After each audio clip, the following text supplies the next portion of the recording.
I struggled with the 7th team. One of the reasons I picked Denver was because you're really bullish on Denver. And sometimes I don't totally trust you because I don't know, like, oh, he loves the coach. He's probably had Bloody Marys with the guy one day, and he's hearing what he wants to hear. With the Denver thing, I actually, it just seems like you like the coach and Russell Wilson. And what else do you like about that Denver team? I love this Denver team this year. That to me is a fan base and an organization that has just been like bristling for an opportunity to be worthy of talking about, worthy of putting on Sunday night. This is a perfect marriage of quarterback in Russell Wilson, who is 2 years removed from having any real success and wants to prove himself and has been, trust me, not only the model citizen, but like the model franchise leader since he got there in the morning at all crazy hours, the stuff that you heard about Stafford last year. And then a head coach who was, Aaron Rodgers' right-hand man last year and the year before in his MVP seasons, who I believe is going to draft up a really good offense. Then you put in the new ownership group, an ownership group that is already putting in a ton of resources. They were in purgatory the last few years with the Bolin family, not knowing what the future of the team was. That I don't think that's a great place to work environment every day. Now they've got an owner who's willing to spend money, an owner who's got a lot of money, and an owner who's able to mispronounce the last name of the commissioner and get away with that because, well, that's just what it is. You put in those three things, and then you just add in a fan base and a home field advantage that has been dormant for 7 years. I think, Denver's having a sports moment, whether it be the Avalanche or Jokic and what he's doing with the Nuggets, and the football team's been irrelevant. I feel like this is the perfect marriage, perfect quarterback, perfect head coach for this organization. And I think this is the year that we all start talking about guys like Justin Simmons, who's fantastic, Surtain, who's fantastic, Cortland Sutton and Jerry Jeudy, who haven't reached their full potential because they haven't had a quarterback in their careers. And I think it's the perfect moment for Javonte Williams to make that leap where it's like he's in the conversation. They've had the players, they have the organization, now they've got the coach and the quarterback, and I think they're certainly worthy of playoff consideration. You had Javonte as your number one breakout guy. Yes, you do. Number one. One of the best segments you do is that my top 10 breakout guys in the NFL, and you count them down. You've had some good success with it. Javonte was number one. Javonte was going way too high in every auction I was in this week because there's still that Melvin Gordon piece where you spend all that money on him. You're watching the Broncos game, and then it's like, all right, Melvin Gordon's going to play this series. And you're like, what? Yeah. They have Javonte Williams. Yeah. Just play him. I liked your Denver sports moment thing. There's one other piece, and this is what pushed it over the top for me with the 7th seed. Yeah.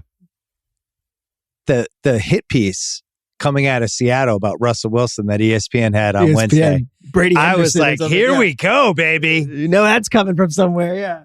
You usually have a piece like that in June, July.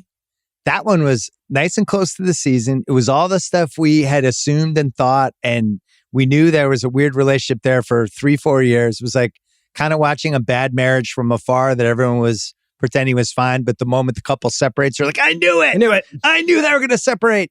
And with that, when that piece came out, it also backed up a lot of the stuff that my eyes saw that I didn't think he was moving around in the same way. So if that doesn't light a fire on him, Peter Schrager, I don't know what does. There's no way he didn't read it. There's no way he wasn't pissed off about it.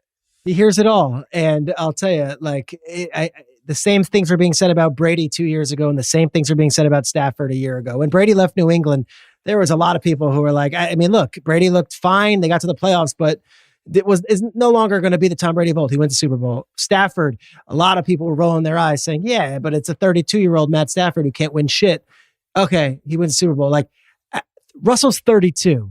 Yeah. Russell ain't 38. Russell Wilson he's still that dude. And look, I know that there's a lot of people out there who are going to doubt and criticize, and I could be wrong, and they could go 6-11. I just think the coach and quarterback alone bumps them 3 to 4 wins. And if that's what they do, they're going to the playoffs.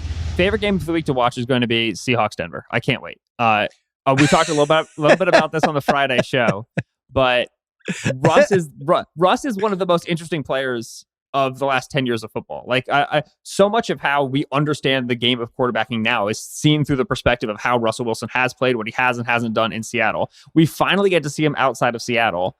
And the Seahawks feel like they're chomping at the bit for this game. The way Pete Carroll's talking about, like, yeah, we know the guy, like, kind of know what he does, know what he doesn't do. And this game is in Seattle. There's a way that this becomes like a Seahawks blowout. I have the Seahawks money line at 225. I think that this is going to be a close game, and I think that Seattle's going to embarrass Russ, and I can't wait to see it. This sounds like the perfect piece of a possible underdog parlay. Yeah, I think in terms of live dogs this week, to me, it's like the Jags are absolutely going to beat Washington. I'm very surprised that they're not favored in that game, but that's small. It's like 120, 125 right now. In terms of actual big fun dogs, you're Seattle Seahawks, man. Like, I don't think it's going to be a pretty game. I don't think it's going to be a fun game, but there's a way that this defense with a little bit of attitude and this fan base as well as in Seattle just bullies Russ for 4 quarters. And I swear it would be fun to watch if they do.